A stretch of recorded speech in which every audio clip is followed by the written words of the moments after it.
Okay, so just continuing, we got cut off there by power failure.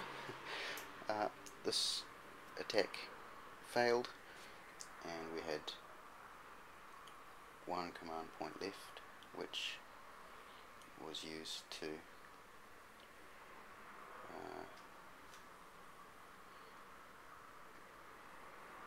do nothing. Okay, so it's Rome's turn to do turn 7, and they've got 5 commands to play with, plus the exemption here. So kicking off with this one, 2 commands, 11, so that's a shatter, and this should, I think, see the end of the army. So let's see, a dice roll of 3 again. Okay, so they are gone, and the entire army is at -3, so that means that everyone is at 0. -1 for spent will be -1, +1 for heavy infantry. So they rout because they're at 0 in a zone that's just had. They rout as well, and any spent cavalry rout, which includes, may go there, but, and they also rout because they're at, no, they are veterans, excuse me, so they're at a +1. Plus it's further away from there, so they actually survive.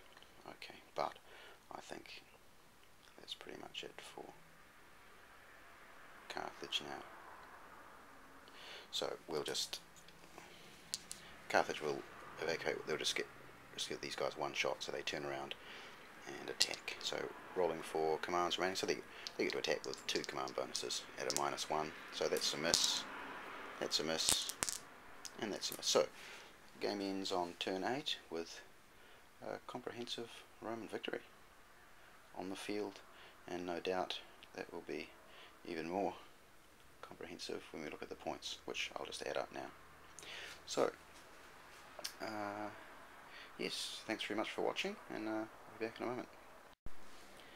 Okay, so to tally up the numbers, we've got Rome with a handicap advantage of 30 points and a further 10 points because of their fatigue status. They shattered 6 Carthaginian units for 36 points, and they routed another 5 units for 16 points, plus Hannibal was lost for a further 18 points, and the chaps that were withdrawn or spent contribute another 30 points to the total. So Rome scored 135, which is pretty good performance, and Carthage shattered 3 Roman units for a total of 4 Roman units, shattered 4 Roman units for a total of 22 points, and routed 1 for a total of 4. So their spent units ended up being worth 42 points. So altogether, Carthage scored 68, which gives a pretty massive victory to Rome. So not only did they win the field, win the battle, but win on fighting value, but they also won the field as well. So just shows you how powerful the Roman infantry is. Now, in terms of the game itself, people who have the deluxe version of the board game would have noticed that we didn't use the Favour of the Gods in this game, because I thought it's just something I'd forget to use because I'm not so used to it, and it would just be an extra complication while trying to record the video at the same time. So that would have changed things a little if that had been involved. Probably some of those double hits from early on would have been re-rolled, which may have changed things in Hannibal's favour initially, but who's to say things may not have changed back again later on. Carthaginian tactics were probably a case of pressing on even though the situation was becoming dangerous. Probably if I was playing this seriously, I would have thought about getting the heavy infantry out of the line a bit earlier in the game to force the Romans to come forward and spread their command points a bit thinner, but because it was a demonstration game and yeah, various other reasons, I just thought I would press on as we did, and it turned out to be completely disastrous, as you can see. So there are subtleties to the strategy which you wouldn't have picked up from watching this game, but if, for example, Carthage had elected to pull back in the centres, then Rome would have had to follow up or turn to deal with the cavalry first. So it may not have changed the result, but it would have meant that the onus was on Rome to do something rather than on Carthage.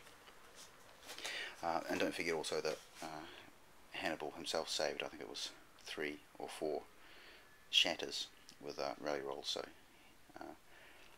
it was a beating all the way through for Carthage, and it could have been worse, really. So probably some poor tactical decisions, but also some bad dice luck and some very bad command rolls. So I don't know if anyone watched the All Blacks play the Wallabies on the weekend, but yeah, Rome was like the Wallabies and Carthage was like the All Blacks. Expected to win and kept fumbling. Anyway, I hope you enjoyed this game, and if you've got any questions about Lost Battles, feel free to drop me a line on my blog or through the Lost Battles website, forum, or via YouTube, where these are. So thanks very much, and hope you enjoyed that. And actually, just to finish, just to recap, I don't think I actually mentioned that earlier on, but I use 3 bases width to represent an average cavalry unit, even though, to be strictly in proportion with the attack limit, it should be 4 bases wide, but I use 3. That's just because I don't have enough figures, and especially for these cavalry heavy battles, the table gets a little bit too congested anyway, even if I did have the figures, so that's why I only use 3. So for a veteran unit, I tend to use 2, and for a levy unit, I'll use 4, or sometimes 6, depending on how many cavalry are involved in how many use of cavalry involved in the battle. So Trebia has a very high cavalry ratio, so I didn't have enough units to be able to do 4 per. Enough figures to be able to do 4 bases per unit, even if I wanted to in this game. So there we go. Yes, thanks very much. Bye bye.